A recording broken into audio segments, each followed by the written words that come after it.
Boa tarde a todos. Começamos então o nosso último ciranda do ano, né, que é A Menina e o Mendigo, os livros do Charles Kiefer. Por volta das coisas a gente vai estar podendo conversar, né, sobre esses livros. O ciranda é A Criança e as Suas Fantasias, o título. Né, bem no dia assim, da abertura da Feira do Livro, né, casualmente, assim, que bom poder ter o nosso convidado, né, bem no dia da abertura da Feira do Livro. Então, Charles Kiefer e a Ângela Barbosa, vou fazer uma breve apresentação. O Charles é escritor, mestre e doutor em teoria da literatura, professor de literatura, orientador de oficinas literárias, né, tem mais de 30 livros já editados, já recebeu também vários prêmios da Academia Brasileira de Letras. E alguns romances também foram adaptados para o cinema e televisão.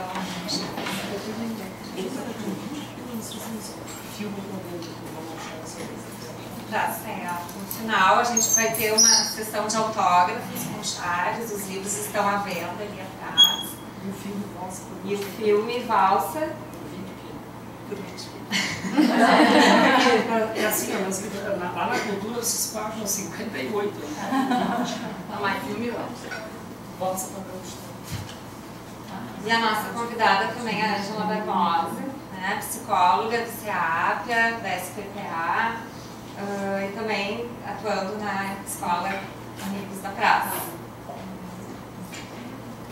Então vamos começar com o Charles, pode ser, Charles? Eu sei quanto tempo nós temos, os dois? 15 minutos, meia hora. Tempo que for, podemos. Não precisa ser agora. Não precisa ser. Então, à medida que vocês sentirem a vontade. Boa tarde a todos e a todas. Dá para ouvir? Dá. É uma satisfação estar aqui depois de muitas andanças, porque a gente marcou e desmarcou em várias ocasiões. É que ser professor e fazer tanta coisa quanto eu faço, né? Eu tenho 40 horas na PUC, então é puxado. E aí tenho a empresa com a minha esposa, que é minha sócia, a gente tem uma empresa de cursos, tem as oficinas e trabalho também na palavraria, então corri, mas consegui chegar aqui.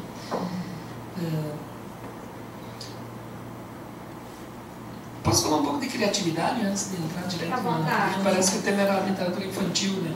Bom, vamos fazer uma coisa informal, porque eu estou cansado de fazer aquela coisa acadêmica, da aula, né? Então, vamos conversar que é mais interessante.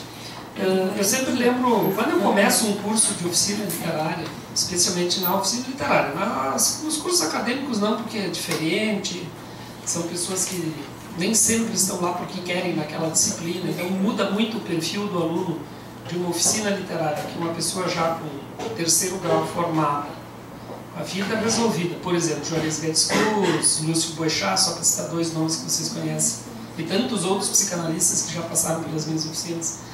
Então, lidar com esse público é maravilhoso, porque é um público que já tem tudo definido na vida, sabe o que quer e está lá porque quer escrever. Agora, o aluno na universidade, no nível 1, por exemplo, na escrita criativa 1, quando ele entra na formação, primeiro que ele não gosta de ler, e aí já é uma tragédia. Segundo, escrever menos ainda. E o terceiro, que ele está lá obrigado, né? Porque ele tem que fazer aquele crédito, ele tem que ganhar aquela nota, porque a partir de 2006, na PUC, a escrita criativa se tornou obrigatória nos cursos de letras, e nós somos a única universidade na América Latina, abaixo do Rio Grande, que divide o México dos Estados Unidos. Do Rio Grande para baixo, nós somos a única universidade que tem como eixo escrita criativa desde a graduação, pós-graduação, mestrado, doutorado e pós-doutorado. Até então na graduação, desde 2006, e agora a partir de 2011 no mestrado, doutorado e pós-doutorado. Então, a grande procura por oficinas, o trabalho que eu venho fazendo há 30 anos, o Assis Brasil também 30 anos, nós temos uma história meio parecida, ele foi para Portugal, eu fui para os Estados Unidos e ao voltar a gente abriu as oficinas, quase que simultaneamente, ele 6 meses antes da minha. Então isso gerou um público possível para se fazer um grande curso de escrita criativa. Mas eu estou pensando naquele aluno iniciante que terminou o 2º grau e que chega na sala de aula, não sabe bem o que quer, e aí eu trabalho com a coisa da criatividade. Porque eles dizem assim, eu não tenho criatividade. Coisa que a gente mais ouve, né? Os jovens, quando chegam diante de um desafio, diante de alguma coisa diferente, nova. E aí eu lembro a eles os três pilares da criatividade propostos pelo Piaget, que trabalhou muito com criança, criatividade de criança. Primeiro, trabalhar sozinho. Interessante isso, né? na literatura, estou pensando na literatura. Trabalhar sozinho. Segundo, ter um adversário à altura. Chegou o Lúcio. Cara, eu estou 2 dias atrás de ti, cara. É mesmo? Não recebeu meus e-mails? Não senta aí que depois não sai antes que eu preciso falar contigo.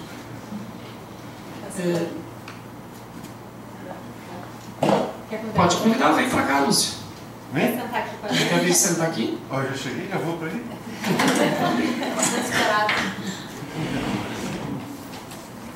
Puxa um seco. Como se diz lá no Alegrete, puxa um seco. O primeiro pilar, então, é trabalhar sozinho.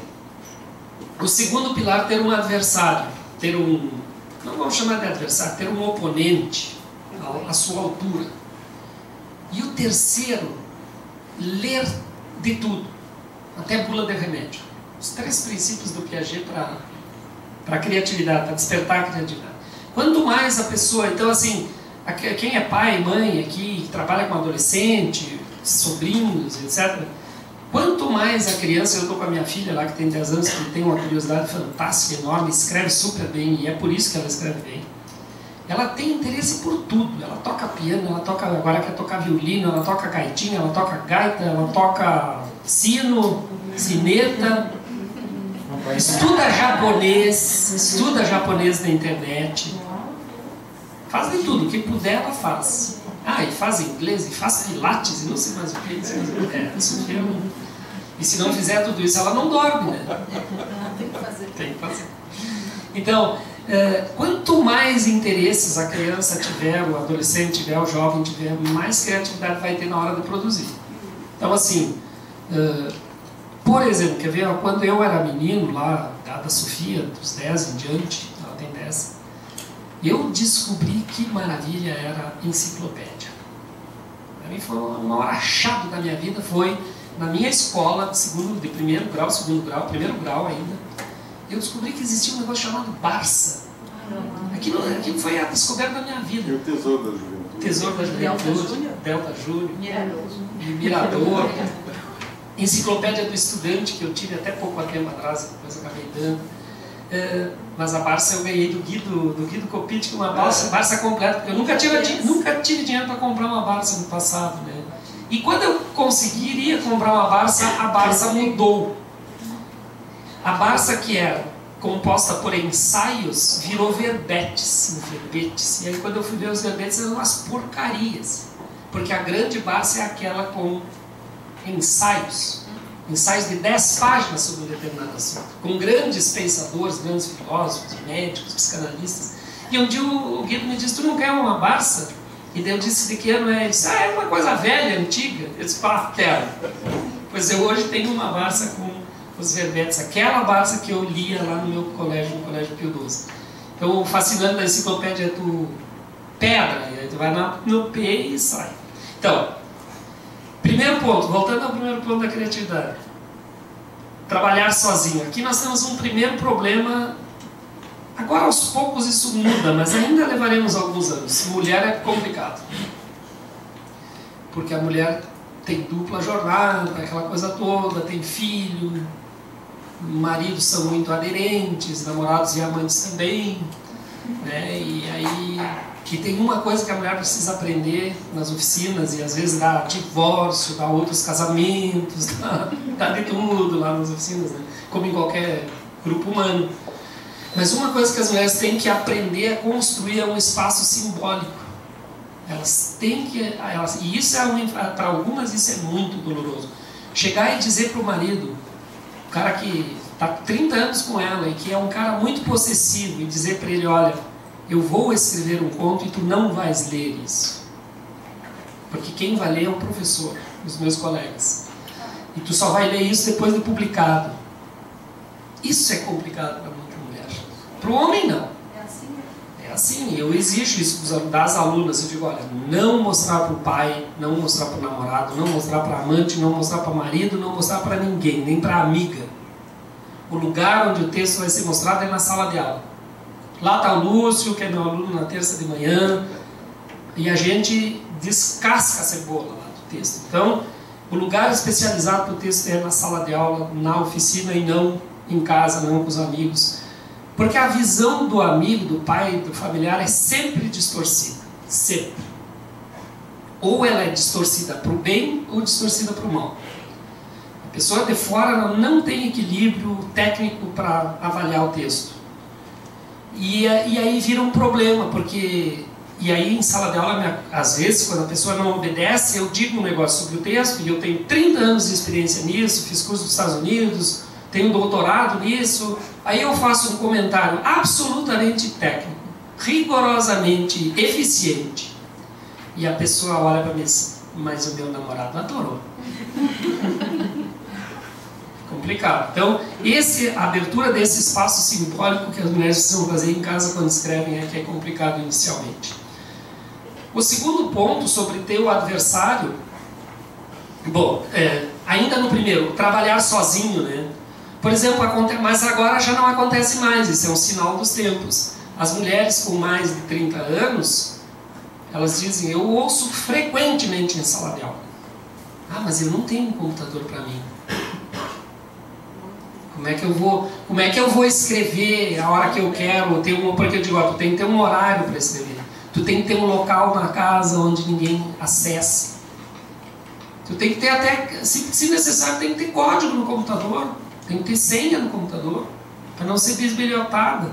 Porque tem uma tendência muito comum de quem não conhece literatura, de imaginar, isso é frequente, até aqui dentro deve ter gente assim, de imaginar que o que a gente escreva seja real. Tu me perguntasse há pouco. 1% às vezes do que a gente escreve parte do real e a gente solta a franga e fantasia e brinca, porque aquilo é uma coisa lúdica. Não dá para ser escritor. A pessoa que matou a criança dentro de si não consegue ser escritor. Não tem como. Não tem como. Então, e o normal é que a outra pessoa que não faz isso, que não é da área, imagina, tá, daí tem lá uma cena de um triângulo amoroso, pronto. Aí o homem vai dizer, tu tá me traindo. Já ele arruma problema. Então, a recomendação que eu faço nesse ponto é assim, depois de publicado lá na Zero Hora, agora não publico mais nos jornais, mas eu tenho um blog, tenho dois. Eu tenho um blog de poesia, onde eu ponho os melhores poemas dos meus alunos, e um blog de contos, onde eu ponho os melhores contos. Um se chama cataléctico.blogspot.com, nome difícil, né? E depois o outro, gostei muito, blogspot.com. Porque uma vez um aluno me disse, eu fico... Uma pessoa bem conhecida. Eu não vou dizer quem é. Ele disse assim, eu fico esperando o dia que tu diz assim, gostei muito. É um dia feliz na minha vida. É difícil. Não vou. Né, Lúcio? O Lúcio é meu aluno, ele vai... É duro. Quer dizer que gosta. E aí, num dia que eu pensei em fazer o blog, eu pensei, mas olha, o melhor título para o meu blog é gostei muito. Então, gostei muito.blogspot.com. Tá, mas eu estou me alongando demais, depois tenho que passar a palavra adiante. Ela tinha me perguntado, e eu acho que daí vamos... Então, passada essa primeira fasezinha aí da criatividade, trabalhar sozinho, ter um adversário à altura e ler bastante sobre vários assuntos, vamos para esse livro aqui. E aqui vem para vocês verem como esse negócio de escrever não é tão simples assim. As pessoas acham que senta a bunda na cadeira, na frente do computador e sai escrevendo. O Lúcio sabe disso. E eu sei muito bem disso. Esse livro foi escrito em 1983.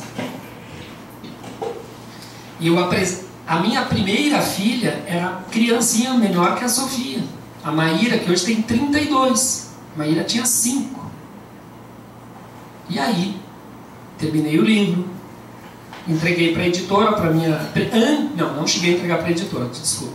Entreguei para a Regina Zilberman, que na época e ainda hoje, para mim, era a pessoa que eu mais respeitava do ponto de vista da literatura infantil no Brasil. E eu dei para ela ler, e ela olhou para mim um dia, me chamou na casa dela, depois de ter lido, e daí ela olhou para mim e disse: eu gosto da história. Me lembro bem como ela falava assim: eu gostei da história, mas tem alguma coisa que não funciona. E eu levei quase 30 anos, porque eu também tinha essa sensação.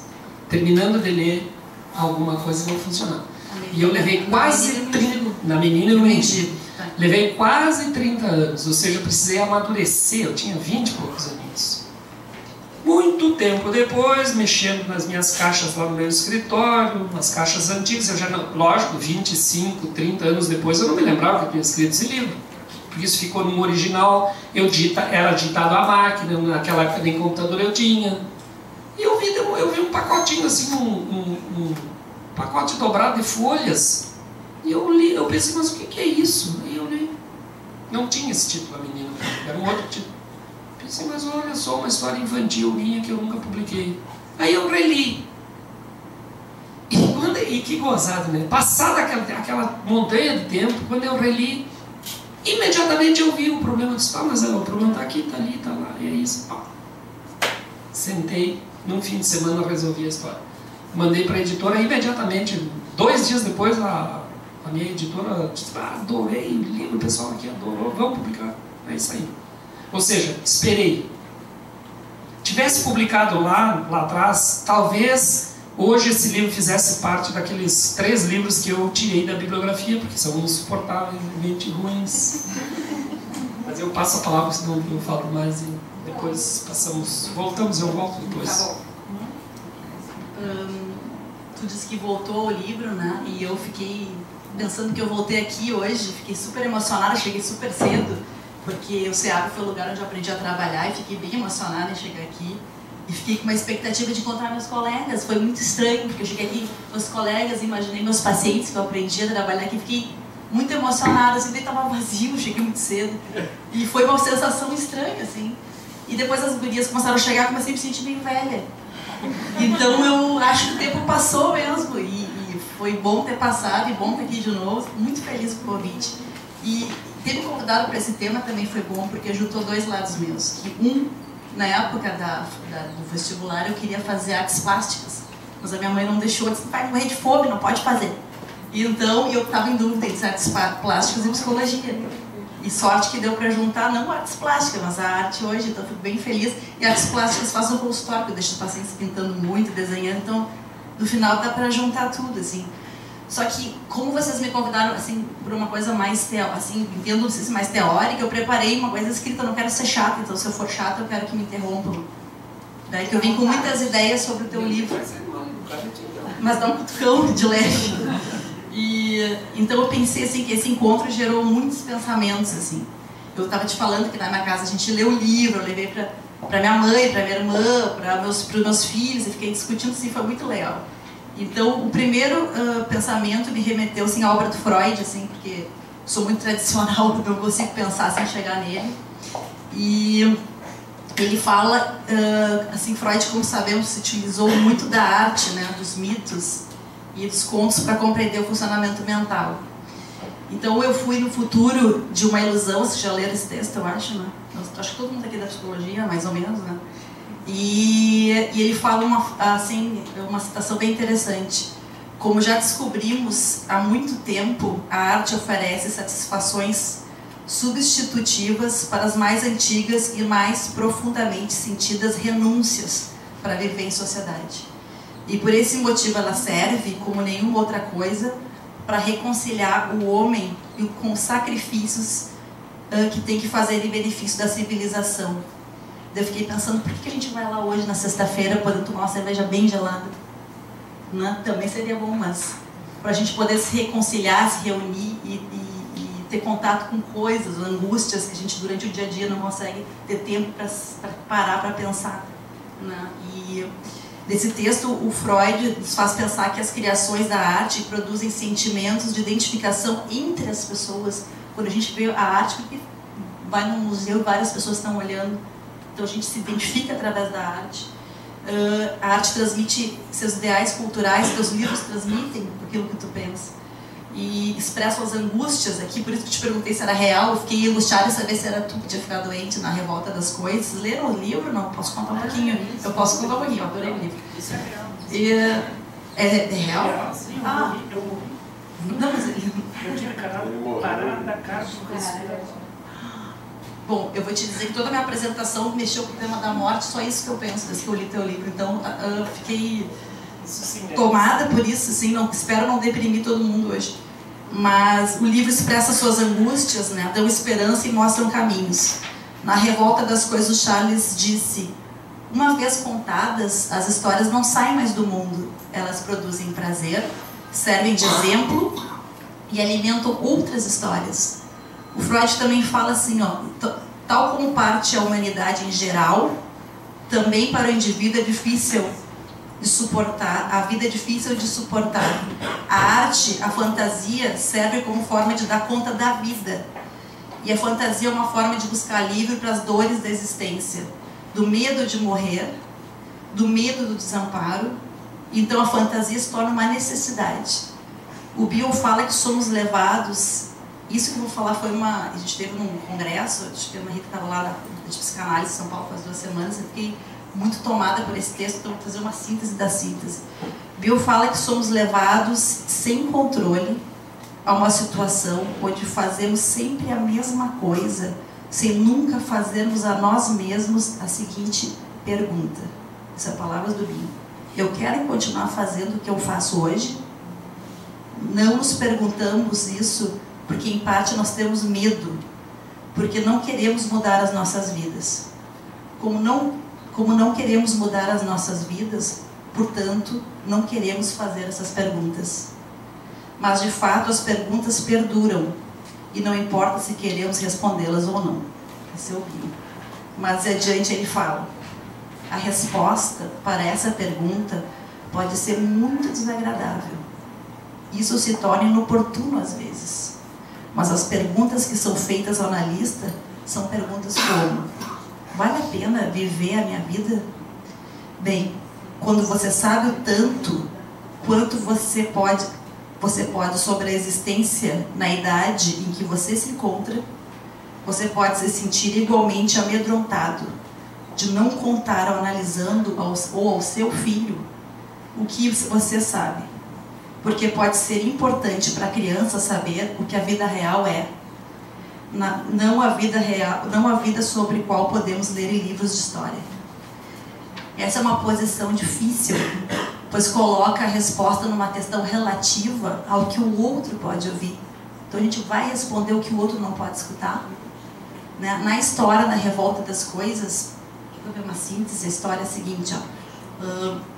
As coisas começam com o relato através da caneta, que vai falando que os objetos ficam em segundo plano. Então, agora que eu entendi, eu não te entendi antes. E eu pensei, mas será que ela pensa que eu já fui mendigo? Eu já fui quase mendigo, mas... eu não me dei conta que eu estava falando do outro livro, veja só. Não, esse livro realmente, ele é muito autobiográfico, esse livro. Aí tu tem razão, eu praticamente morri de parada cardíaca, tudo que o cara passou aí, eu passei. E eu acho até que, eu não me lembro, a Marta tá lá e pode me ajudar, que a minha memória não é boa. Mas eu acho que a história do coração de boi, né? Você lembra?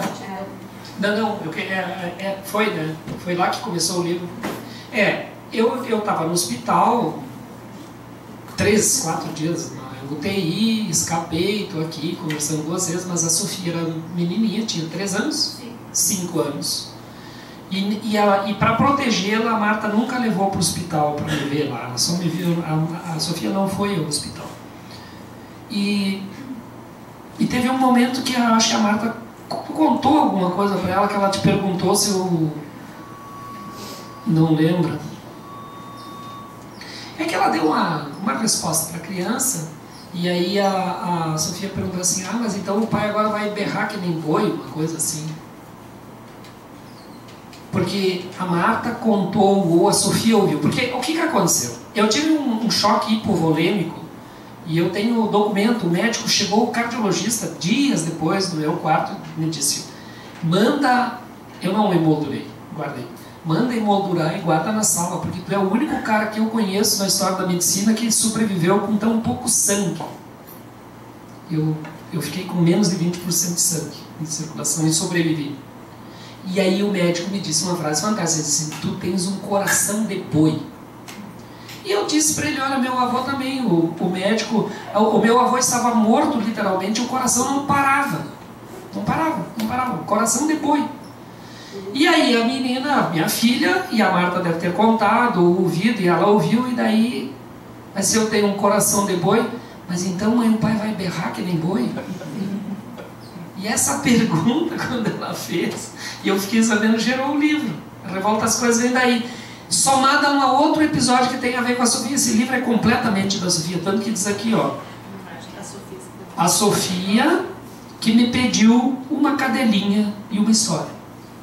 Quando eu saí do coma e tal, e uma das primeiras coisas, já no quarto de hospital, uma das primeiras coisas que eu pedi para a Marta, primeiro que quando eu acordei dentro da UTI, depois da parada cardíaca, lá do choque hipovolêmico, quando eu abri os olhos eu pensei, pá, morri e não fiz a AJL, a Associação Jovem Leitor, que hoje já tem, amanhã nós temos assembleia, até está convidado aí, amanhã às 11 tem a assembleia da Associação Jovem Leitor, a gente leva livro para as favelas, palestra, etc, etc. Bom, não fiz a AJL, que era um sonho antigo que eu tinha, e não dei a cadelinha para a Sofia.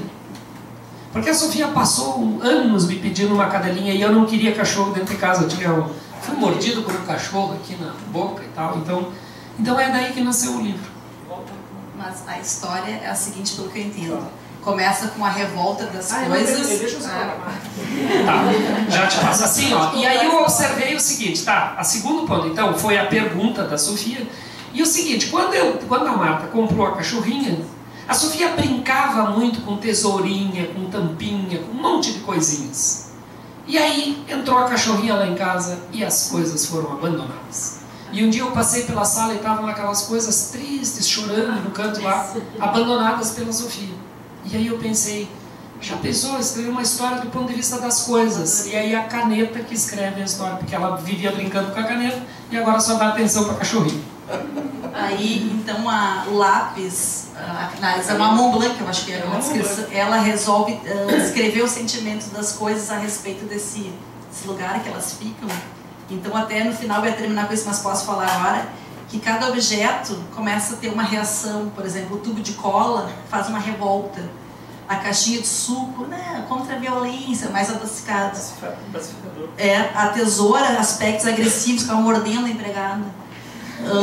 A corda ficava enrolada, não se decidia, é muito interessante. E os pincéis ficaram ressecados, assim, tem uma força muito sutil, não se posicionava. E a caneta contava a história. Então aí as coisas se revoltam, a Sofia fica um suspense para saber que então o pai estava no hospital, mas nada é dito para ela, para preservá-la dessa verdade que eu acabei de falar, que eu achei super. Usei isso para poder exemplificar que nem sempre a criança está pronta, ou o outro está pronto para ouvir toda a verdade. E então ela vê o pai voltando para casa e o pai muda o ponto de vista, né? Passando a viver uma vida mais leve. Então isso me fez pensar isso, assim, que a mãe espera para contar que o pai está no hospital. Então é uma atitude que a gente tem que pensar com os pacientes e com as pessoas ao nosso redor, porque a gente tem uma carga e um nível de experiência. Será que o outro está pronto para ouvir? Ele realmente quer saber? E essa é a resposta. Então o Bion traz a seguinte questão, abre aspas: temos que auxiliar nossos pacientes e filhos a pensar como viver melhor as suas vidas, pois não sabemos a resposta para a verdadeira pergunta. Não sabemos quantas horas, minutos, dias ou semanas que ainda temos para viver. Tudo que se pode ter uma ideia é: temos de fazer melhor uso do nosso tempo. Ou melhor, temos de fazer melhor uso do tempo que temos disponível. E é muito difícil saber como fazer isso. Então, na história, o pai se depara com a morte, com uma possibilidade de morte, morreu, né? E se questiona isso, e muda, e consegue usufruir a vida. Então, o Bion traz que não adianta só fazer essa pergunta, porque a gente tem medo da resposta. O que a gente vai fazer? Vou mudar minha vida, mas não sei o que fazer com isso. Na mesma linha de pensamento, conhecido Winnicott, né, que você aprendi muito o Winnicott aqui, também se pergunta sobre o que versa a vida, fecha aspas. Ele diz que todos os contos infantis trazem na sua essência uma forma de pensar sobre a vida. A experiência cultural, a arte no adulto, também é uma forma de brincar sobre aquilo que nós sentimos. O livro do Charles, que logo vou comentar mais detalhes, mexeu muito comigo, assim, traz essas questões. Um pai doente, que muda a sua forma de viver, entre outras coisas. E o mendigo, então a história do mendigo, depois a gente pode falar um pouquinho, um mendigo muito humano, né? Eu gostei do mendigo, é um homem tartaruga, ele leva, como ele não tem de viver, leva com ele as casas nas costas dele, né? E que pode ser visto sem os olhos do preconceito, é um mendigo que pode ser visto por uma criança. E o Winnicott refere que essa pergunta sobre o que versa a vida deveria ser a principal do nosso trabalho com os pacientes também. Ele faz a seguinte afirmação: podemos curar o nosso paciente e nada saber sobre aquilo que lhe permite continuar a viver. Podemos livrá-los das psiconeuroses sem fazê-los pensar sobre o que versa a vida deles. E essa vida que eles querem ter, então a gente pode dar alta para o paciente, já passou o sintoma, tu está muito bem, passou da ansiedade, passou da depressão, mas ele aprendeu a se questionar como usar melhor a vida dele. Isso tem que ser incluído no tratamento, tanto para o Bion como para o Winnicott. Uma obra de arte, um filme, um livro, traz em si essa reflexão. Quando são bons, cumprem sua finalidade, que é gerar pensamentos. E é isso que nós estamos fazendo aqui hoje. Estamos perpetuando os nossos ideais culturais, estamos buscando alívio para nossas inquietações, estamos produzindo novos pensamentos, espero eu, e estamos nos sentindo parte de um grupo também, um grupo que hoje aqui do CEAP. Eu vou tirar isso para reduzir mais. Do ponto de vista conceitual, vou ter que botar um pouquinho de teoria também, porque...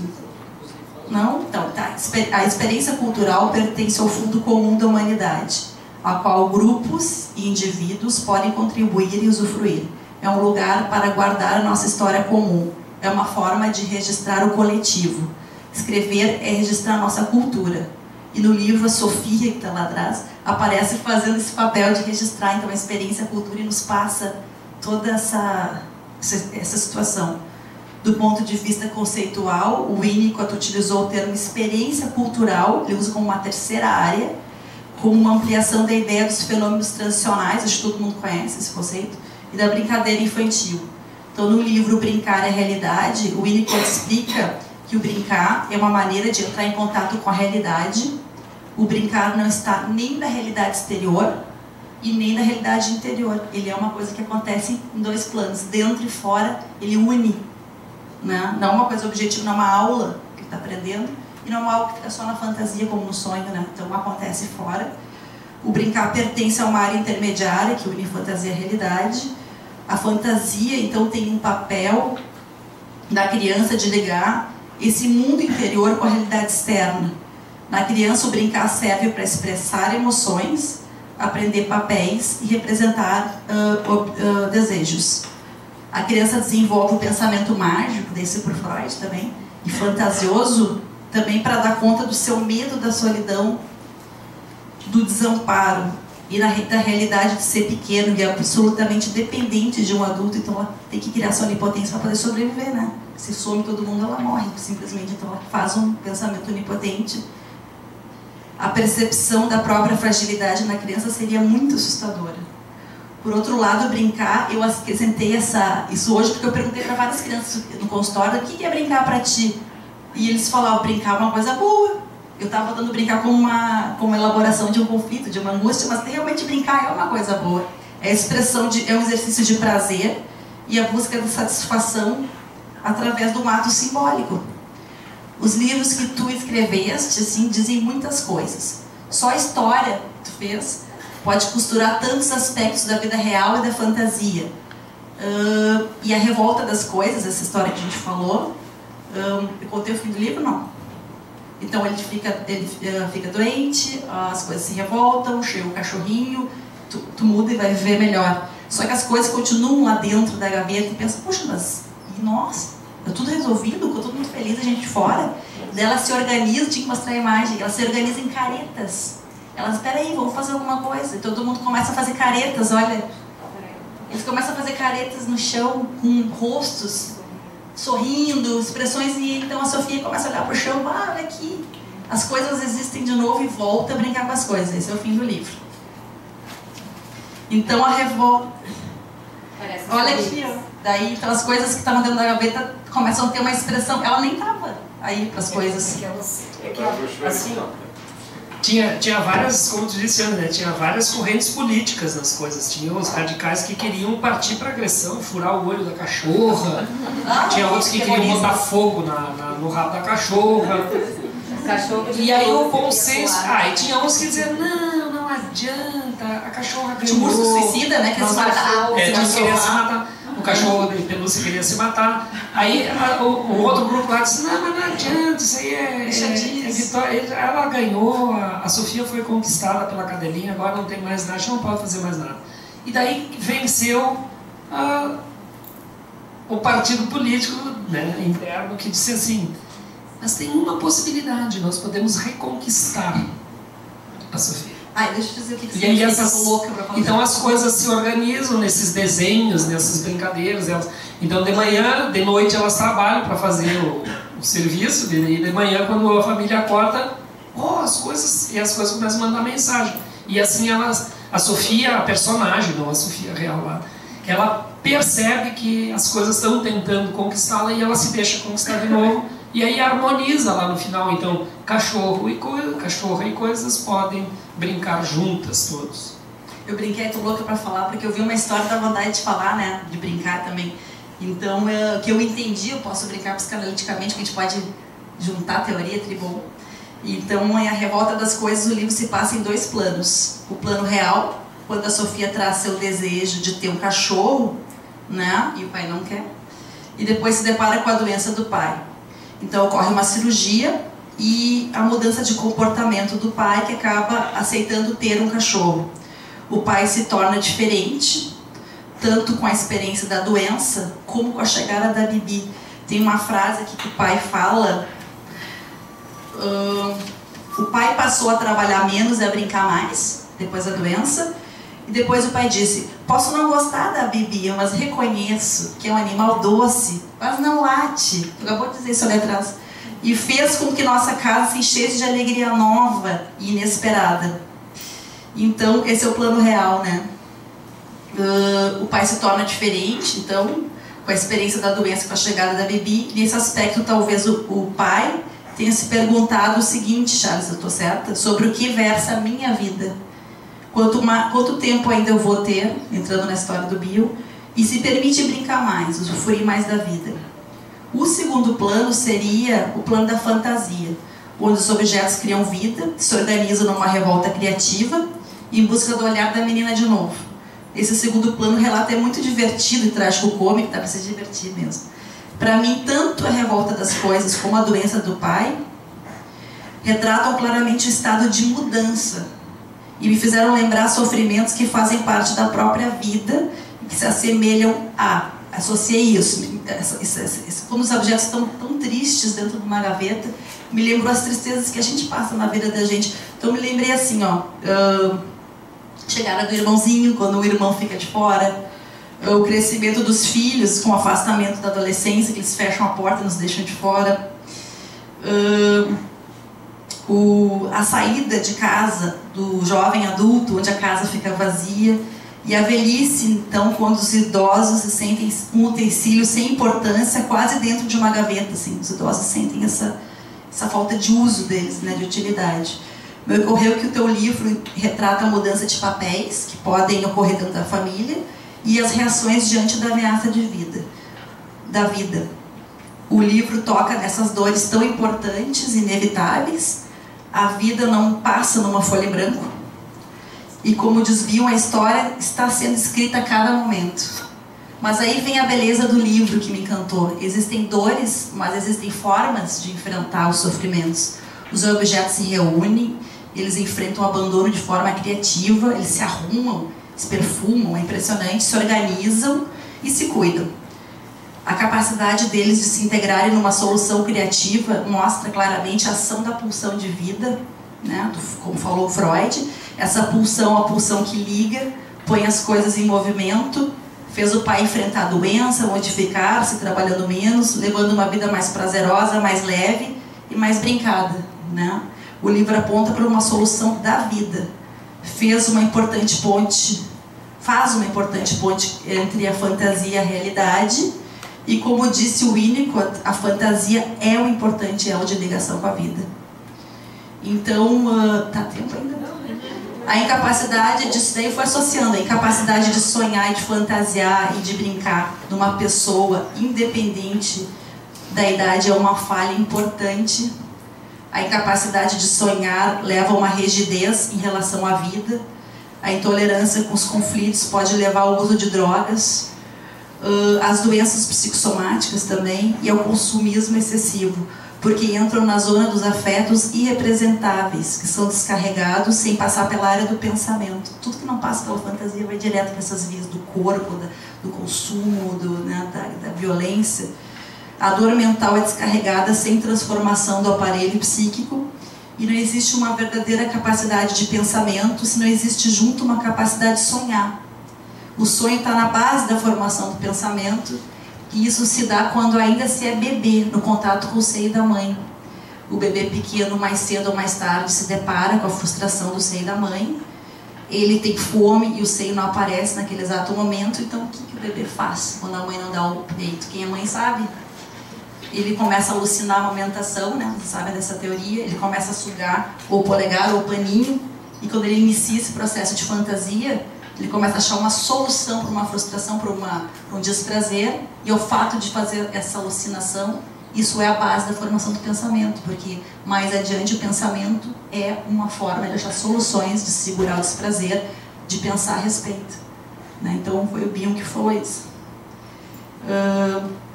Pensar é uma satisfação provisória, eu não posso mamar, então vou ter que alucinar, mais adiante eu não posso ter, eu não posso fazer, ou não tenho algo, eu tenho que pensar numa solução. Então, está na mesma ideia. Dessa forma, eu já falei isso assim, então, para isso acontecer tem que haver recursos internos, para a pessoa poder sonhar, tem que ter passado por uma boa experiência, né? Senão, não tem jeito, a gente tem que reconstruir com os pacientes essa nova experiência boa para poder fazer com que eles sonhem, né? E, através do suporte do ambiente, a mãe da Sofia, eu gostei muito, ela conseguiu segurar as tensões, ela não contou logo para a Sofia. Ela ficou segurando, né? E, por último, quando todos pegam juntos, alguma coisa acontece. Eu adorei isso. O senhor faz de quem? Tudo. Mas de quem o objeto? Esse aí é o do lápis. O lápis disse aí, ó. O lápis falou, quando todos pegam junto, alguma coisa acontece. Eu acho que a gente está pegando bem junto, assim, todo mundo está pegando junto. Ele convenceu, né? E quanto por último, para encerrar, o livro A Menina e o Mendigo, a criança tem acho que não? A criança tem um olhar diferente do adulto. O mendigo, a história não sei se você quer falar, mas conhece essa história? O casal tá dormindo, né? Todo dia é sempre igual, assim, no sábado o pai dorme, a mãe faz faxina. O pai dorme, a mãe faz faxina. É um tédio, na real. Um tédio. E a minha mãe disse, vai lá comer, vai lá comprar pão, né? Daí a mãe vai poder descansar finalmente. Daí ela vai passando, assim, na rua tem um mendigo muito misterioso. Ele aparece como uma sombra no livro. Minha filha que disse, mãe, ali a sombra é o mendigo. Eu não tinha visto, era uma sombra escura, tem que mostrar. Então ele é uma sombra escura que está no fundo, assim. Daí, onde é que está a sombra? Tem umas partes que ele é uma sombra e ele de costas. E aí ela olha para ele, como ele é muito pobre, ele carrega as sacolas com ele, então ela enxerga como um homem tartaruga, carregando a casa nas costas. E ela fica com pena dele. E ela encontra um menino chorando, assim, perdido na rua. Daí ela vai ajudar esse menino a procurar onde ele mora. E o mendigo vem se aproximando, então ela fica em dúvida se ele é mau ou se ele é bom, se ele é mau ou se ele é bom. E ela consegue, então, querer se falar com o mendigo não fala, ele é mudo.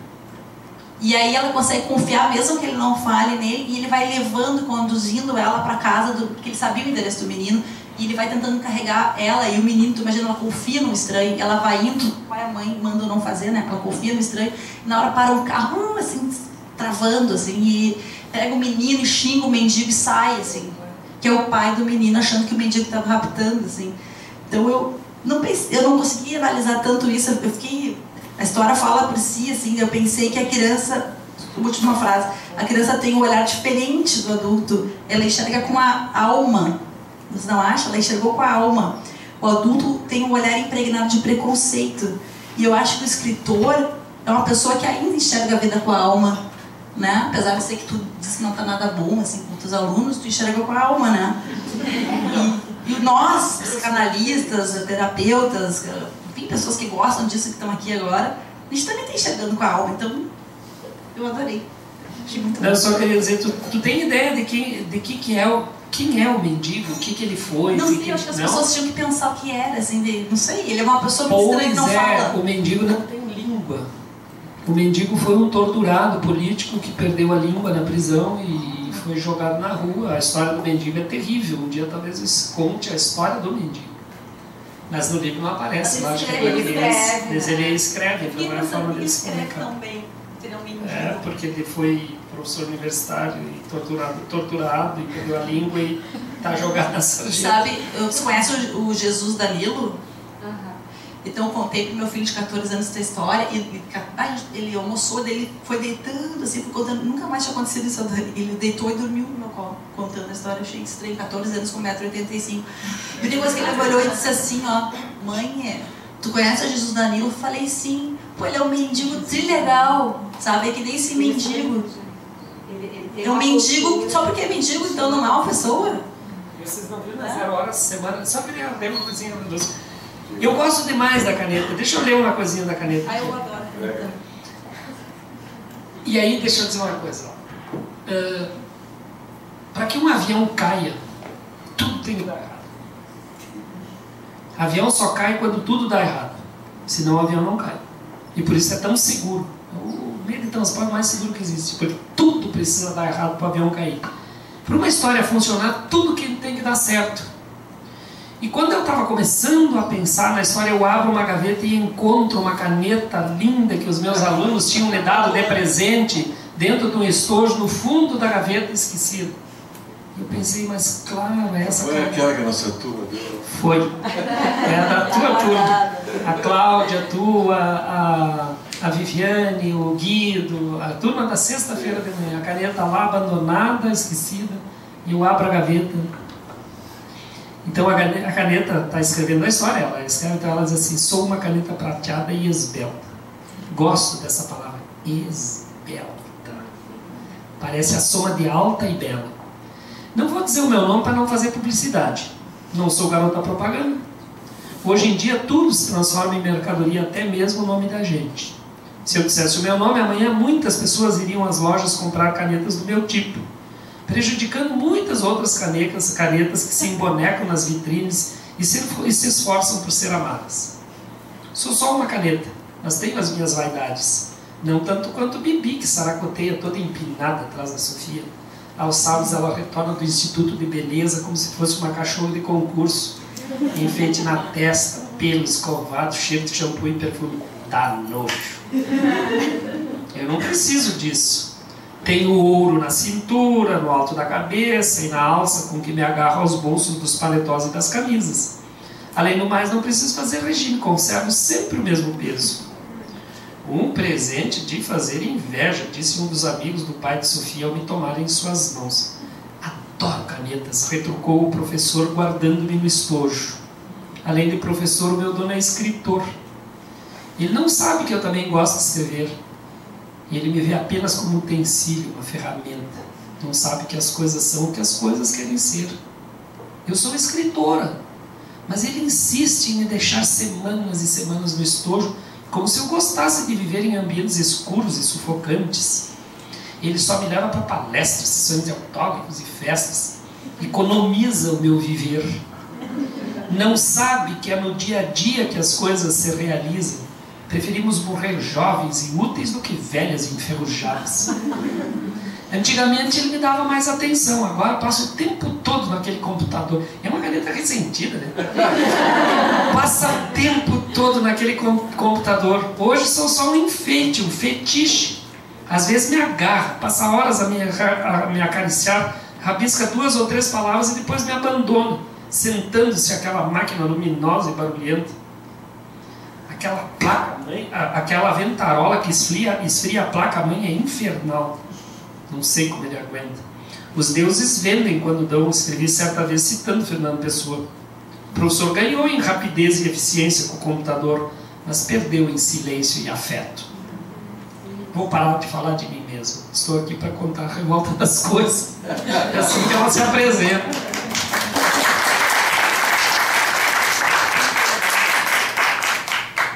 Que espetáculo, né, gente? Beleza poder ver o texto assim tão bem feito e os comentários tão bem construídos, fazendo essa costura da arte com a psicanálise, né? Eu acho que é um prazer a gente estar aqui. Eu acho que todos nós somos privilegiados de poder ver a beleza desses 2 trabalhos, do livro e do trabalho do comentário sobre o livro, né? Há muito tempo atrás, quando a gente escrevia um texto sobre alguma coisa artística, um filme, um livro, se dizia que era isso é um texto de psicanálise aplicada, né? Se falava isso, como se a psicanálise estivesse aqui e a aplicação aqui, né? Então, aplicando a arte, a psicanálise à arte. Eu ouvia isso e ficava pensando, estranho, não concordo muito. E hoje eu tenho uma posição oposta. A gente pode fazer essa mesma leitura ao inverso. Eu acho que a psicanálise é uma arte aplicada. É o contrário, né? A gente aplica a arte na clínica. Então, hoje a gente teve um exemplo maravilhoso disso. Como a arte pode ser aplicada à clínica, né? Nosso trabalho é artístico. A gente tem pudor de falar isso. Então, eu não tenho pudor agora. Eu afirmo. Nosso trabalho é artístico, né? E a gente tem que assumir isso. E claro que a gente tem que estudar, tem que ler, tem que saber as coisas. Mas na hora ali é arte aplicada. A teoria é apenas o pincel, né? É a caneta, é qualquer coisa que seja de instrumento para a gente aplicar. A gente tem que saber fazer, aprender o instrumento. Mas o que nos leva a atender a pessoa é um trabalho artístico. Porque a vida de cada pessoa, eu achei muito interessante falar, citando o Bion, que tem que pensar como é que a pessoa está vivendo a sua vida. Porque a vida é uma obra de arte. A vida da gente é uma obra de arte. Cada dia é uma pincelada que você dá. Então tem que se pensar assim, para ter uma visão mais contemporânea da clínica. Só vou dizer isso.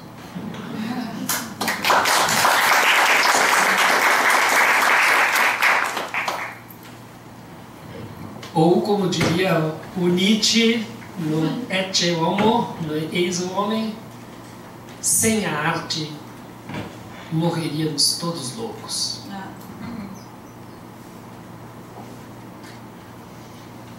E agradecer, né, a participação de vocês, as colocações, acho que foram ótimas, né? Esse momento do Ciranda Cultural é justamente para a gente poder estar integrando a arte, a psicanálise, a cultura, né? E a gente vem assim, em todos os encontros aqui no CIAPA tentando cada vez mais buscar isso, né? Porque eu acho que é isso que vai nos ajudar no dia a dia, vai ser a nossa ferramenta de trabalho, poder estar unindo, né? Todas essas questões, assim.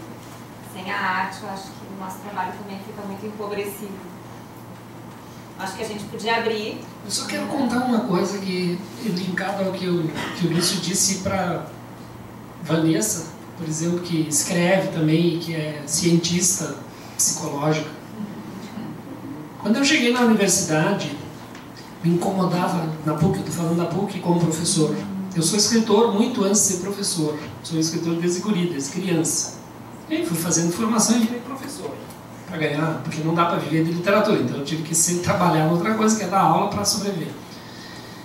Mas me incomodava muito uma coisa muito estranha que está ligado com essa necessária inversão, e uma inversão maliciosa, terrível, capciosa, no currículo Lattes.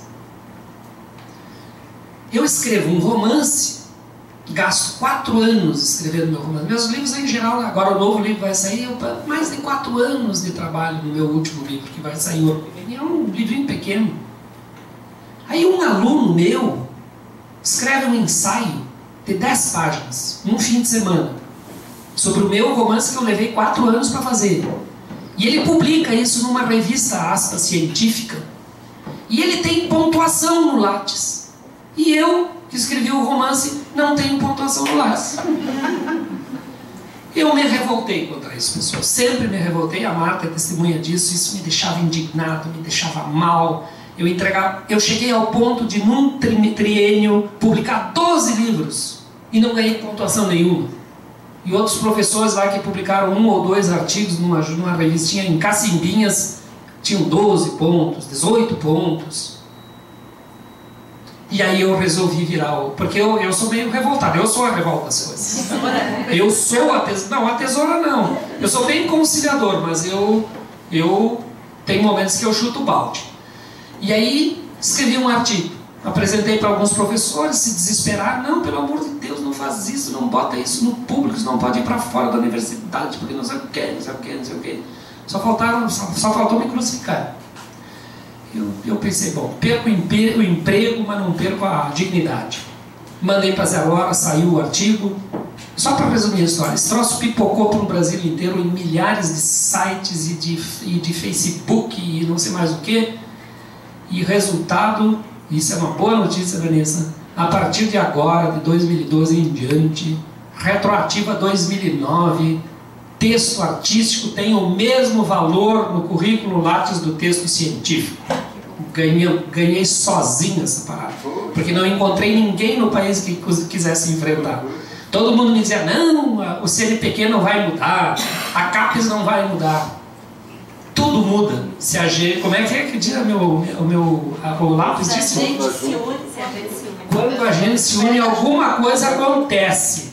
Quando as redes sociais se solidarizaram com o meu artigo na 0 Hora e começaram a replicar, quando todos pegam junto, alguma coisa acontece. Eu saí sozinho, mas depois eu fui aumentado pelas redes sociais e o Lattes mudou. Então, neste ano, os meus livrinhos valem alguma coisa para o Conselho Nacional de Pesquisa. E valerão para sempre, para todos. Para te ver como a revolta produz coisas boas. E não precisei furar os olhos de ninguém. Coragem de dizer a coisa que precisa ser dita na hora que tem que ser dita. Isso aí. Acho que a gente podia abrir comentários, temos tempo. Nós estamos aqui à disposição. Vocês também.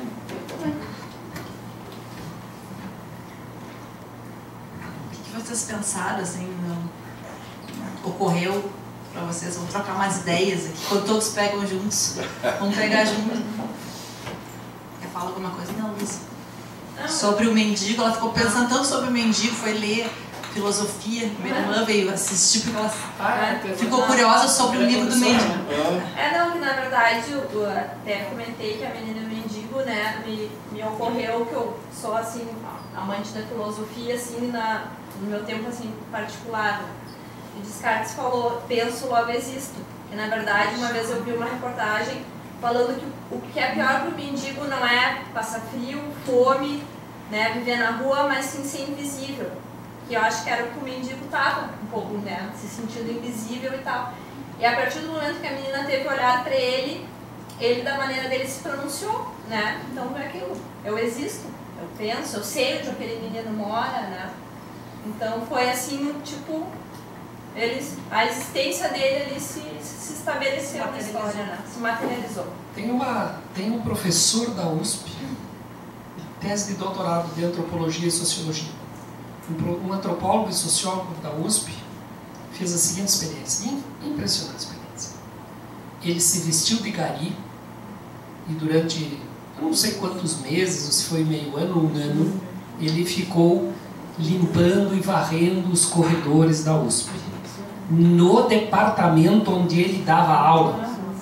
E em todo o período que ele fez isso, durante meses, um semestre, ele não foi cumprimentado por nenhum aluno e nenhum professor em nenhum momento. E aí ele escreveu uma tese de doutorado sobre a invisibilidade social. A gente enxerga a classe social. Cada um na sua classe enxerga a sua classe social. É terrível isso. Quando eu li, né, a parte em que chega o pai do menino, né, e vem pegar o menino e ele briga com o mendigo, assim, xinga o mendigo, agressivo, né, e depois ele dá a volta na quadra.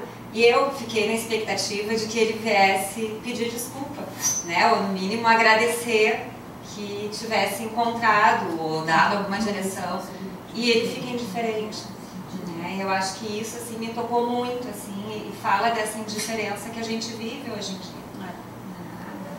Enfim, da solidão muitas vezes que as pessoas que estão na margem da sociedade passam.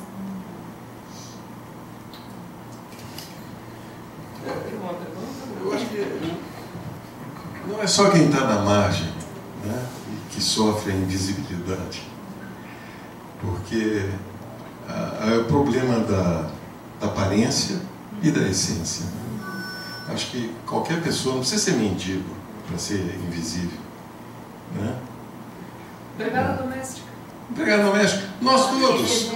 Um autor que não é lido fica invisível.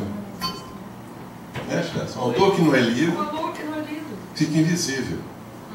O terapeuta que não é reconhecido, a pessoa que não está no mainstream, né, morre. Aquele que não tem um reconhecimento das estruturas acadêmicas ou das estruturas institucionais, ele fica invisível. Quer dizer, não se consegue passar da aparência para a essência, não se consegue ver o que... A gente tem exemplo na literatura, meu Deus, né? Tantos grandes autores só foram reconhecidos depois de muitos anos, depois de morto, né? Quer dizer, aquele tempo todo ele estava invisível, né? Então, acho que o nosso trabalho é exatamente de nossos pacientes que chegam invisíveis e a gente torná-los visíveis, né? Pelo menos aos nossos olhares. A pessoa que chega em crise, a pessoa que chega mal, a pessoa que chega com a autoestima lá embaixo, ela está invisível. A gente tem que poder ver. E se a gente tem uma visão deturpada por todos esses critérios que eu falei antes, a gente termina não vendo. A gente vê uma pessoa que se encaixa num diagnóstico, que se encaixa numa categoria qualquer, e não se vê a pessoa por trás da aparência, né? Deixa eu citar duas coisas assim. Eu quero contar uma historinha rápida e outra assim. Quantas vezes no trabalho, e aí vale para todos nós, do lado da gente e do lado do outro, quantas vezes a gente entrega um documento, por exemplo, para alguém, a pessoa não levanta os olhos para olhar para ti. Ou então, como eu e a Marta fizemos, a Marta gosta de vez em quando fazer umas jantas lá em casa, e aí eu resolvi um tempo atrás fazer uma janta para um grupo específico assim, de altos intelectuais, gente mundialmente inclusive, tinha pessoas de outros países. E nós temos uma amável senhora que nos acompanha desde o nascimento da Sofia, que é negra, mas que é maravilhosa, a Dona Eva, e que não sai da nossa casa de jeito nenhum, porque a gente a trata como nossa parente, ou até como minha mãe e a Sofia também. E todos entraram, e ela é uma cozinheira extraordinária. E um monte de gente entrou, saiu, e eu fico observando. Né? Não agradeceram, não cumprimentaram. Poderiam até ter pisado nos pés da moça, da senhora. Sabe que eu fiquei a falar isso, que às vezes dentro de casa a gente não enxerga também, porque às vezes a correria que o Bion fala... Porteiro do prédio. E que a gente passa aquela... fica automatizado sem se perguntar por que a gente está fazendo tudo isso, e às vezes entra, sai, corre, pega filho, leva filho, e hoje estava em casa, fui fazer uma massagem e tal, minha massagista chegou e disse, porque a minha empregada estava 10 quilos mais gorda, e disse, ela deve estar passando alguma ansiedade.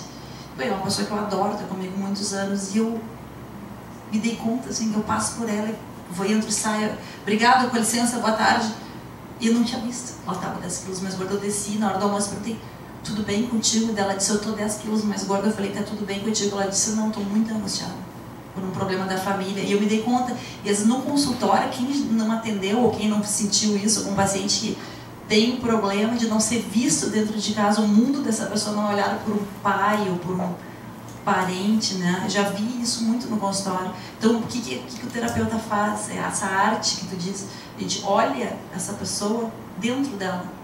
É um novo olhar, isso se cria, né? Uma imagem, uma nova situação, né? Que se cria pelo nosso olhar, e essa situação se reproduz dentro da sala, depois vai para fora. Isso é a beleza também do nosso trabalho, né? Não sei se vocês já leram A Estética do Ouriço. Fantástico, né? É uma cuidadora do prédio, É um romance? É um romance. E que exatamente ela, ninguém vê, ninguém conhece. E o livro, tem um filme também, fizeram um filme. A Elegância deles, desculpa, da estética. E aí, ela tem uma amizade com uma menina, depois um japonês que está no prédio, que consegue ver naquela... não é bem porteira, ela cuida do prédio, zelador. Né? Aí aparece, é uma mulher cultíssima, ela tinha uma biblioteca enorme na casa, ela sabia tudo de literatura, mas ela fazia questão de se esconder. Ela queria ser invisível para manter a sua subjetividade dentro dela sem ser invadida. E é muito interessante esse diálogo dela com a menina e com o japonês do prédio, que termina gostando dela. E esse jogo de se ocultar e de ser invisível, né? Tem ali uma pergunta. Juntando, assim, que se foi falado de arte, psicanálise, o nosso trabalho. Quando eu li o livro, eu me lembrei muito de um filme que eu não sei o nome, me ajuda, se eu lembro, que é a história de um mendigo, acho que é com Kevin Spacey. O mendigo toca algum instrumento, toca muito bem, tem um grande... violoncelo, isso mesmo. Tem um grande conhecimento de música e arte, né? Só que uma pessoa bastante prejudicada, assim, né? E o Kevin Spacey descobre ele, o cara descobre ele, quer muito que ele volte a tocar, que ele volte, só que o cara não tem estrutura para tanto, né? Ele prefere a vida que ele tinha antes, ele aluga apartamento, e a pessoa não aguenta, né? Então, acho que essa é a sutileza do nosso trabalho também, né? Aonde se pode chegar, aonde eu quero ir e até aonde a gente pode ajudar o paciente respeitando as suas limitações, os seus desejos, as suas possibilidades. E a minha filha leu os 2 livros e ela disse, quando ela leu A Menina e o Mendigo, ela disse, mãe, isso é bem o que tu diz, a gente não pode julgar as pessoas pela aparência, foi o que ficou para ela, né? E quando ela leu A Revolta das Coisas, né, eu comprei os 2 próximos, tu tá lendo esse livro? Por quê? É Cirano, lá no CEAP. Ela me disse, esse eu não gostei. Por que tu não gostasse? Quantos anos ela tem? 10. Mãe, Deus o livre eu perder meu pai. Então, ela ficou com a questão da morte, né, que é o que passa, né, eu disse, mas tu vê só, ela disse, não, é legal a história assim, mas ela ficou tocada pela questão da perda, da possibilidade de imaginar a perda, né? Eu reconheço, assim, esse livro ele tem um problema administrativo, vamos dizer assim. O texto é mais adiantado do ponto de vista da compreensão do que a ilustração e a edição onde ele está encaixado. Porque isso foi pensado inicialmente, antes de ser história infantil, ele é um conto. Isso é um conto que virou ele era para ser só um conto num livro de contos meu, para ser lido por adultos e não por crianças. E aí depois acabei mandando para eles, gostaram para o infantil e fui para o infantil. Eu acho o livro muito bem ilustrado, bonito, mas ele tem... É que, por exemplo, isso aqui para um aluno, um menino de 14, 15 anos ficaria ótimo de ler, mas aí com essas ilustrações ele vai dizer, não, isso é coisa para criança. Então ele ficou meio que num limbo. Ele ficou num limbo. Mas agora o Papa acabou com o livro então. Mas pode acrescentar um filme que eu vi por acaso anteontem, que caiu com luva, que é A Terra do Nunca. Não sei se vocês viram. Que mostra exatamente a importância da fantasia. Do Michael Ende, né? Hein? Michel Ende. Não, A Terra do Nunca é a história do autor, é a biografia, um trecho da biografia do autor do Peter Pan. John... É que tem um romance alemão chamado... que é do Michael Ende. Michael Ende, História Sem Fim. Maravilhoso. Não, mas esse filme é fantástico porque é exatamente uma criança que perde a mãe, aliás, perde o pai, né? E depois perde a mãe também. E o autor do Peter Pan se envolve na família e a partir ele escreve o livro do Peter Pan, né? O outro, John Barry, né? E mostra como que ele tem as crianças de várias idades. São 4 filhos que a moça tem. Então ele mostra como cada idade lida com a questão da fantasia e com o luto. Então é muito interessante para ver assim, a importância da fantasia no lidar com o luto e com tudo na vida, a importância de ter o espaço transicional, ter o espaço da fantasia para lidar com tudo na vida, né? E eu acho que se a filha ver esse filme, ela pode juntar e gostar mais do...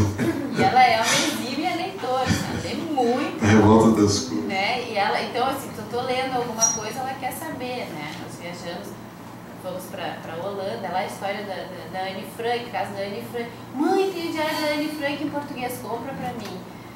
Não, é uma coisa adequada para ela ler. E ela ficou muito impressionada com a história. Vamos comprar, é uma lembrança que ela tem. Aí o livro está lá, né? Ela ainda não se sente autorizada a ler, está lá. Então, e tudo ela furunga, ela vê, está lendo, é adequado, né? Então ela ficou curiosa pelos livros, né?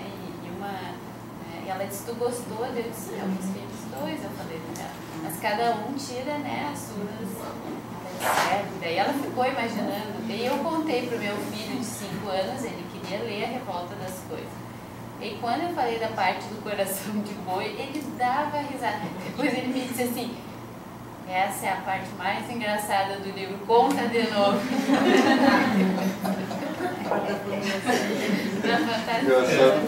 Mas deixa eu contar uma coisa, já que nós estamos falando de arte, da eficiência da arte e tal, que no fundo é isso, né? Da funcionalidade da arte, que as pessoas hoje em dia não querem mais falar disso. Eu, há muitos anos, eu fui coordenador do livro de literatura da prefeitura, depois fui secretário, andei na política, e nós tínhamos em Porto Alegre um projeto que se chamava Descentralização Cultural. E a gente levava para as favelas, para as ilhas, levava, por exemplo, eu inventei uma caixa estante, que a gente levava umas bibliotecas ambulantes, uma caixa de livros nos lugares e tal. E aí, um dado fascinante, quando eu levo, e eu eu gosto de fazer tabulações e saber como as coisas funcionam e tal, né? Quantos livros foram lidos e aquela coisa toda. Fiquei muito impressionado quando lá da Ilha da Pintada vem o resultado do primeiro trimestre, o livro mais lido na Ilha dos Pescadores, O Velho e o Mar, do Hemingway. Que maravilha, maravilhoso, né? Sério, maravilhoso. Mas não era isso que eu queria contar a Maria Degolada. Um lugar, há 20 anos atrás, na segunda administração petista de Porto Alegre, acho que era o Raul Ponte, que eu fui coordenador de livro da prefeitura naquela época. E aí nós tínhamos um problema muito sério lá na Maria Degolada, nada funcionava, as coisas não andavam, não tinha, nada funcionava. Daí levamos teatro lá para cima. Começamos a apresentar umas peças de teatros e tal. E aí o fenômeno que começou a acontecer. Depois de um mês, depois de 3, 4 vezes que o teatro subiu o morro, e aí eles começaram a fazer teatro, a gente fez oficina de literatura, de música, de teatro, e aí aquele pessoal começou... Ah, uma coisa, o pessoal da saúde tinha problema lá. Todas as áreas tinham problema porque nada funcionava lá. E depois de um mês, 4 meses, depois de 4 sessões de peça de teatro, o que se observou? Que as pessoas começaram a aparecer com a roupa mais lavadinha, começaram a se arrumar para ir ao teatro. Então eles passavam a camisa, eles lavavam a camisa. E aí o que aconteceu? Estatística, de novo, que estatística é bom por causa disso, né? A saúde começou a penetrar mais lá, a educação começou a penetrar mais lá, e etc. E um dia, isso assim, só para vocês entenderem, isso não aconteceu numa semana, 6 anos. Mas um dia eu recebo um telefonema do Raul Ponte, então um prefeito. Charles, o cachorro, o jeitão dele, mas é de um afeto tremendo, você tem aquele jeitão assim. Charles, nós temos que subir lá no morro da Maria Degolada, porque estão pedindo um absurdo lá. E me chamou na prefeitura, eu fui lá ver, porque o orçamento participativo estabelecia as prioridades, o que eles queriam. Eles não tinham água tratada, eles não tinham luz, eles não tinham saúde, eles não tinham nada. Aquilo era um inferno. E a primeira coisa que eles queriam era a construção de um teatro. E o Raul disse, mas isso é um absurdo, como é que nós vamos fazer um teatro lá para aquela gente? Eles precisam de luz, eles precisam de água, eles precisam de linha de ônibus, asfalto, mais o quê? Vamos lá numa reunião do orçamento participativo. Aí fomos nós os dois lá, sentamos. Aí, literalmente, o povo, né? Aquele povo sentado lá, fala um, fala outro, de repente uma mulher pediu a palavra. Vem ela assim, meia torta para frente, tinha um microfone parado onde eles falavam. E eu tenho esse olhar de escritor, né? Eu olhei assim, 45 anos no máximo, e parece que tem 80. Claro, né? Nível social. Desdentada, mal vestida, sofrida. E aquela mulher parou assim, apontou o dedo. Seu secretário. Nessa época eu já era secretário, não era mais coordenador de literatura. Seu secretário. Seu prefeito. Vou usar as palavras que ela usou. Nós temos cansado de sofrer. Nós temos cansado da miséria. Nós temos cansado de ver morte, isso e aquilo, e listou um monte de coisa. Nós queremos alegria. Nós queremos um teatro. Nós queremos viver. Baixamos, eu estava de cabeça levantada e feliz da vida.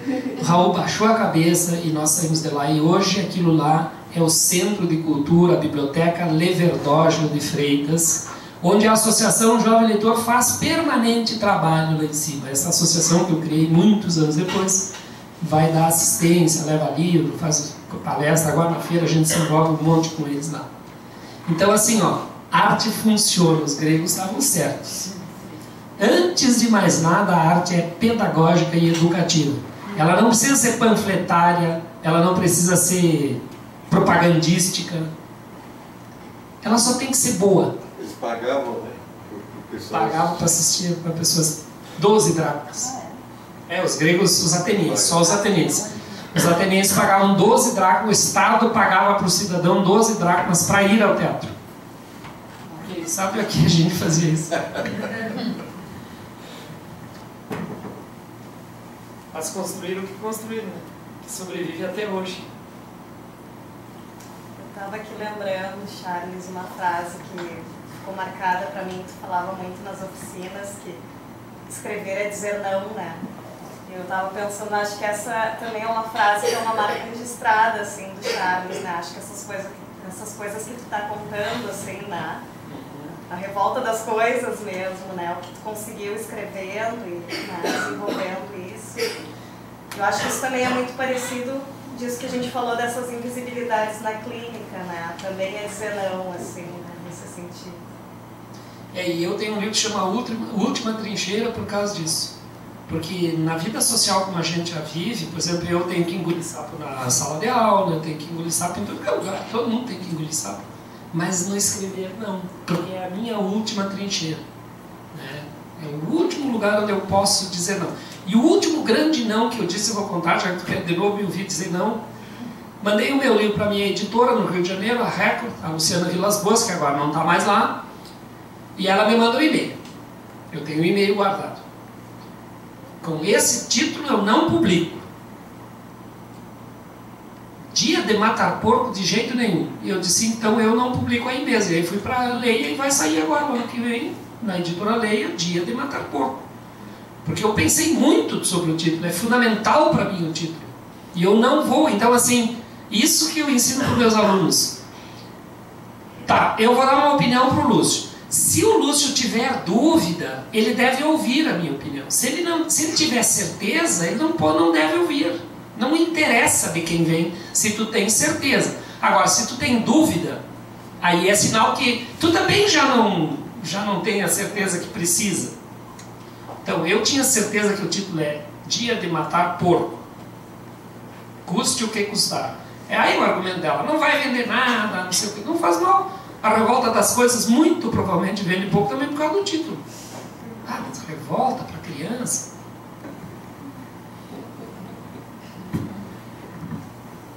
Mais algum comentário?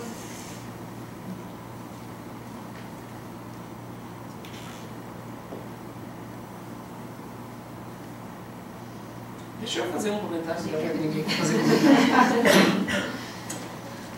Tu chegou a fazer parte da oficina de Psi, não, né? Juarez, tu nunca foi colega do Juarez? Não. Não. O Juarez Guedes Cruz. A turma do Juarez chegou a ter, num grupo de 15, chegou a ter 9 Psi. Ah, não, eu fujo desses grupos. Pois é. Mas ele era bom, não dava discussão psicanalítica lá, não. Mas eu já vi direto aqui. Aqui não tem nenhum psicanalista. Não, mas o que eu quero dizer é o seguinte, eu entendo, eu sei. É mais difícil. O que eu estou querendo dizer é o seguinte, ó, o povo da psicologia, psiquiatria, psicanálise, são os que mais procuram as oficinas. Lógico, porque a gente sabe por quê, porque a fala, porque assim como a fala cura, escrever também cura, né? Então, mas é interessante como tem esse link, essa interface que há entre a psicanálise, a psicologia e a literatura. Né? E depois desse grupo, o segundo grupo que mais aparece nas oficinas já foi jornalista, agora não. Mas jornalista era o que mais aparecia. Só o direito, né? O segundo grupo mais forte, o direito. Juiz, advogado, promotor, é o que mais dá. O que menos existe nas oficinas? Professor de literatura. Eu acho que nesse momento eu tenho 5 grupos e não tenho uma. No grupo de 80 pessoas tem uma. Mas eu devo ter uns 15 ou 20 da psi. Uns 15 ou 20 do direito e da literatura. É interessante isso. E são eles, a literatura, os professores de literatura, que vão tentar passar o bastão lá na sala de aula do gosto pela literatura. Que tragédia. Isso sim é uma tragédia.